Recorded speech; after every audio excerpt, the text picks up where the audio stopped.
Hey guys, learn A to Z stock market के channel पर आप सभी का स्वागत है। दोस्तों, आज मैं एक ऐसी कंपनी के ऊपर बात करने वाला हूं जिसमें काफ़ी बड़ा न्यूज़ निकल कर आया है और ये जो न्यूज़ है वो फ्राइडे को शाम को 5 बजे के बाद आया है और इस न्यूज़ के बेस पर मंडे को इसके शेयर के प्राइस में कुछ बड़ा इफेक्ट देखने को मिल सकता है। तो क्या पता आप इस स्टॉक को खरीदने का सोच रहे होंगे या बेचने का सोच रहे होंगे, तो आप एक बार इस वीडियो को पूरा देखिए, तभी उसके बाद इसको खरीदने या बेचने के बारे में सोचिएगा।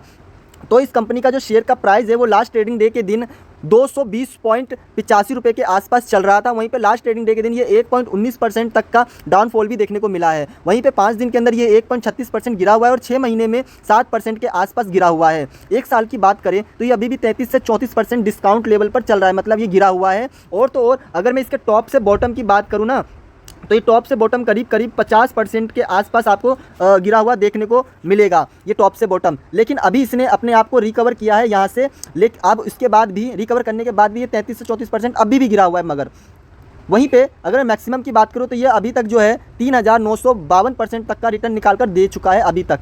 और इस कंपनी का जो नाम है वो कंपनी है NCC लिमिटेड, ये वो कंपनी है। ये जो कंपनी है इसके पास 4 गुना ऑर्डर बुक है, मतलब इसके जो मार्केट कैप है उससे 4 गुना तो इसके पास ऑर्डर है। इसके पास जो टोटल ऑर्डर है ना वो 55,548 करोड़ का इसके पास ऑर्डर है इस टाइम, और इसका जो मार्केट कैप है उससे 4 गुना है ये ऑर्डर।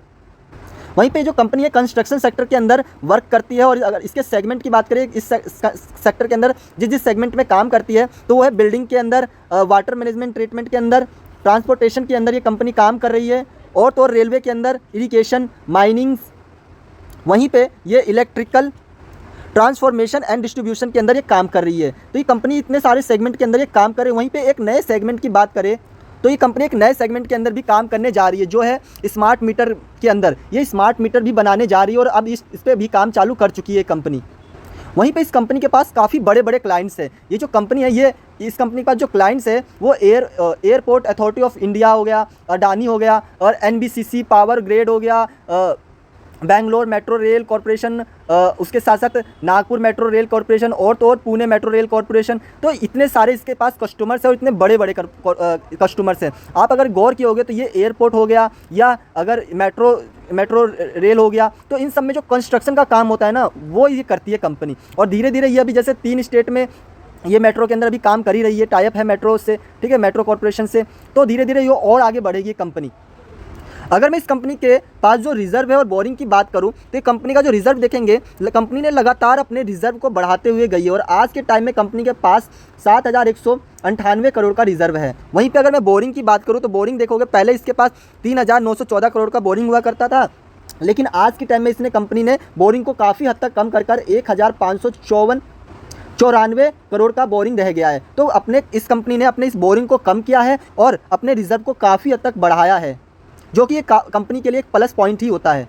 अगर मैं कंपनी के शेयर होल्डर्स की बात करूं तो यहाँ पर आप देखेंगे जो प्रमोटर्स है, पहले प्रमोटर्स के पास 21.11% का होल्डिंग था, 21.11% का हिस्सेदारी था इस कंपनी के अंदर। लेकिन अब अगर आप नोटिस करोगे धीरे धीरे कंपनी ने अपने हिस्सेदारी को बढ़ाया है और आज की टाइम में 22.10% का हिस्सेदारी, मतलब काफ़ी कम मात्रा में बढ़ाया है, लेकिन हिस्सेदारी बढ़ाई है कंपनी ने, प्रमोटर्स ने।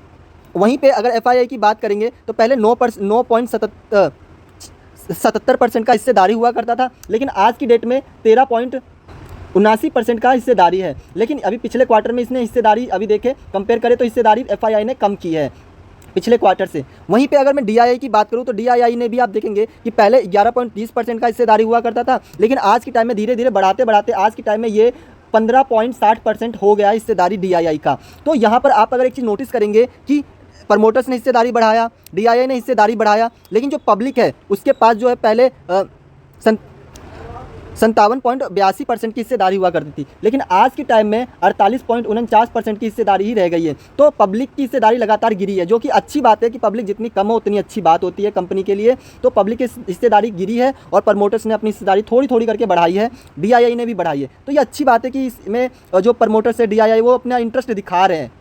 वहीं पे अगर मैं अब इसके फंडामेंटल्स की भी बात करूं तो आप यहाँ पर देखेंगे जो इसका मार्केट कैप है वो 13,926 करोड़ का है। देखो 13,926 करोड़ का है, तो उसमें जो मैंने आपको बताया था 55,500 के कुछ आसपास इसके पास ऑर्डर है, तो करीब करीब 4 गुना तो अभी भी इसके पास ऑर्डर बुक है ही।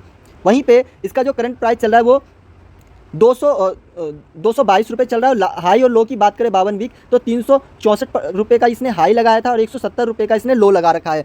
कंपनी का पी रेशियो की बात करें तो यहाँ पर 17 पी रेशियो चल रहा है, जो कि काफ़ी अच्छा है। ये पी रेशियो 30 से ऊपर होना नहीं चाहिए, लेकिन अभी 17 चल रहा है तो काफ़ी अच्छा है। और देखा जाए तो कंपनी अभी भी थोड़ा सस्ते लेवल पर है, ये बता रही है, ठीक है। वहीं पे उसके अगर मैं डिविडेंड की बात करूँ तो कंपनी देख रहे हो 1% के आसपास ही डिविडेंड दे रही है, जो कि काफ़ी अच्छी बात है। कंपनी कोई भी कंपनी अगर डिविडेंड देती है ना तो काफ़ी मजबूत कंपनी होती है जो डिविडेंड देती है। छोटे मोटे कंपनी कोई डिविडेंड नहीं दे सकती है, बड़े बड़े कंपनी भी डिविडेंड नहीं देती है। वहीं पे कंपनी के ROCE की बात करें तो वो 22.1% है, उसका ROE की बात करें तो 11.7% है, जो कि ये भी अच्छा है कि कंपनी का ये पॉजिटिव में और काफ़ी ठीक है। कंपनी एक मिड कैप कंपनी आ जाती है, तो उस हिसाब से इसके पास जो ROC और ROE है काफ़ी बेटर है। वहीं पे कंपनी का अभी मैंने रिजर्व और बोरिंग की बात की थी, कंपनी के पास रिजर्व काफ़ी अच्छा है, बोरिंग कम है। और तो और कंपनी का जो है प्राइस टू बुक वैल्यू की बात करें तो वो भी 1.90 के आसपास चल रहा है, जो कि ये बताता है कि ये कंपनी कितना ओवर वैल्यूड है या अंडर वैल्यूड है। तो ये जो कंपनी अभी ओवर वैल्यूड तो नहीं है, ठीक है, और अपने फेयर वैल्यू के आसपास चल रही है। मतलब ये है कि कंपनी अभी भी बहुत सस्ते लेवल पे चल रही है, अभी कुछ खास रिटर्न निकाल कर दी नहीं है इसने अभी भी, तो अभी भी काफ़ी सस्ते लेवल पे चले। वहीं पे पी रेशियो EPS की बात करें कंपनी का तो अर्निंग पर शेयर तो वो भी 13.1 रुपये चल रहा है, जो कि काफ़ी अच्छा है इसका EPS। तो फंडामेंटली तो मुझे कंपनी काफ़ी बेटर लगी है। अब हम चलते हैं उस न्यूज़ के ऊपर जो इस कंपनी के अंदर वो न्यूज़ आया और उस न्यूज़ के बेस पर जो मंडे को इसमें इफेक्ट देखने को मिलेगा। तो ये जो कंपनी का जो न्यूज़ आया है वो आया है 11 तारीख को, मतलब फ्राइडे को शाम को 5 बजे ये न्यूज़ आया 11 तारीख को ही। और ये जो न्यूज़ है इस न्यूज़ में इस कंपनी को एक बहुत बड़ा ऑर्डर देखने को मिला है। इस कंपनी को 2269 करोड़ का ऑर्डर देखने को मिला है, जो कि इस कंपनी के लिए काफ़ी बड़ा ऑर्डर है, क्योंकि मैंने अभी जैसे बताया ये 13 से 14 हज़ार करोड़ का इसका मार्केट कैप है। और इतना मार्केट कैप होने के बावजूद भी ये 2269 करोड़ का ऑर्डर ले लिया इसने। और तो और इस कंपनी के पास 4 गुना ऑर्डर पहले से ही बुक है इसके पास, ठीक है। इस कंपनी के मार्केट कैप के मुकाबले 4 गुना ऑर्डर तो अभी भी इसके पास बुक है। तो इतना बड़ा ऑर्डर इसके पास पहले ही है, उसके बाद भी इतना बड़ा जो ऑर्डर मिला है ना, इसके बेस पर मंडे को इसके शेयर के प्राइस में कुछ बड़ा मूवमेंट देखने को मिलेगा, ठीक है। तो इस पर आप फोकस कर चल सकते हो इस कंपनी के ऊपर। मंडे को ये काफ़ी ज़्यादा हाईलाइट होने वाला है ये कंपनी। और तो और अगर यहाँ पर आप एक चीज़ और नोटिस किए होंगे कि कंपनी जो है ना पहले यहाँ तो गिरी थी, 50% के आसपास गिर चुकी थी, 50% से भी ज़्यादा, लेकिन अब इसने अपसाइड मूवमेंट दिखाना चालू कर दिया है। और धीरे धीरे जल्द ही आपको अभी जो एक वीक वापस ट्रेडिंग जो अब लास्ट अभी जो एक वीक चलेगा ट्रेडिंग का, इसमें ये आपको जल्द ही आपको 250 का 250 का लेवल पार करते हुए दिख जाएगी ये कंपनी। तो आप इस पर अपना फोकस कर चल सकते हो इस कंपनी के ऊपर। मेरा कोई भी बाय या सेलिंग कॉलिंग नहीं है, आप एक बार अपने फाइनेंशियल एडवाइजर से जरूर बात करिएगा इसको खरीदने या बेचने से पहले। मेरे अकॉर्डिंग ये जो न्यूज़ आया वो काफ़ी अच्छा न्यूज़ है, और इस न्यूज़ के बेस पर मंडे को इसमें कुछ बड़ा इसके शेयर के प्राइस में कुछ बड़ा मूवमेंट देखने को मिल सकता है। तो आप इस पर एक बार फोकस कर चल सकते हो, अपना एक बार रिसर्च भी कर सकते हो, ठीक है। मिलते हैं नेक्स्ट वीडियो में, ओके बाय।